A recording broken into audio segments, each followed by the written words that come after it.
പാകിസ്ഥാന്റെ ചരിത്രത്തിലാദ്യമായി പൊതു തെരഞ്ഞെടുപ്പിൽ മത്സരിക്കാൻ ഒരു ഹിന്ദു യുവതി. വിശദമായ വാർത്തയിലേക്ക് സ്വാഗതം. പാകിസ്ഥാൻ പൊതു തെരഞ്ഞെടുപ്പിൽ മത്സരിക്കാനൊരുങ്ങി ഹിന്ദു യുവതി എത്തുന്നു. പാകിസ്ഥാൻ ഖൈബർ പഖ്ത്വാൻഖ്വയിലെ ഡോക്ടർ സവീറ പ്രകാശാണ് നാമനിർദ്ദേശ പത്രിക സമർപ്പിച്ചത്. പാകിസ്ഥാൻ പൊതു തെരഞ്ഞെടുപ്പിൽ ഇതാദ്യമായാണ് ഹിന്ദു യുവതി മത്സരിക്കുന്നത്. പാകിസ്ഥാൻ പീപ്പിൾസ് പാർട്ടി ടിക്കറ്റിലാണ് ഇവർ മത്സരരംഗത്തിറങ്ങുന്നത്. കഴിഞ്ഞ 35 വർഷമായി പാർട്ടിയിൽ പ്രവർത്തിച്ചു വരുന്ന റിട്ടയർഡ് ഡോക്ടർ ഓം പ്രകാശിന്റെ മകളാണ് സവീറ പ്രകാശ്.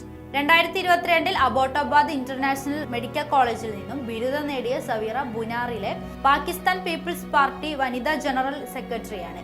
പ്രദേശത്തെ പാവപ്പെട്ടവർക്ക് വേണ്ടി പ്രവർത്തിക്കാനാണ് തനിക്കിഷ്ടമെന്ന് യുവതി പറഞ്ഞു. ഡിസംബർ 23-നാണ് സവീറ നാമനിർദ്ദേശ പത്രിക സമർപ്പിച്ചത്. പ്രദേശത്തെ സ്ത്രീകൾ അടിച്ചമർത്തപ്പെടുകയും അവഗണിക്കുകയും ചെയ്യുന്നുവെന്ന് സമീറ മാധ്യമങ്ങളോട് വ്യക്തമാക്കി. അവരുടെ ക്ഷേമത്തിനും സുരക്ഷയ്ക്കും വേണ്ടി പ്രവർത്തിക്കുമെന്നും സമീറ നാമനിർദ്ദേശ പത്രിക സമർപ്പിക്കവേ ഉറപ്പു നൽകി. പാർട്ടി പ്രവർത്തകരുടെ ആവശ്യപ്രകാരം പിതാവിന്റെ സമ്മതത്തോടെയാണ് മത്സര രംഗത്തുള്ളതെന്നും അവർ പറഞ്ഞു.